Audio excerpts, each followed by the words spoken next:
রহিম ভাই, আসসালামু আলাইকুম। কেমন আছো? ওয়ালাইকুম সালাম।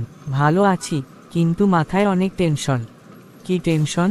কাজের চাপ, সময়ই পাই না, নামাজও ঠিকমতো পড়া হয় না। শোনো, আজান দিচ্ছে, নামাজের সময় হলে সব কাজের থেকে এটা বেশি জরুরি। আমি জানি ভাই, কিন্তু কাল থেকে পড়ব ইনশাআল্লাহ। ভাই, কাল তো আমাদের হাতে নেই। আজই যদি শেষ দিন হয়?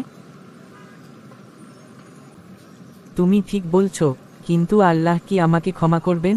আল্লাহ সবচেয়ে দয়ালু। তুমি এক কদম এগোলে আল্লাহ 10 কদম এগিয়ে আসেন। তাহলে আজ থেকেই শুরু করি। হ্যাঁ ভাই, চল আজ আসরের নামাজ একসাথে পড়ি। আজ নামাজ পড়ে মনটা কত হালকা লাগছে। এতদিন কেন যে দেরি করলাম? কারণ শয়তান সবসময় দেরি করাতে চায়, কিন্তু আল্লাহ ডাক দেন শান্তির পথে।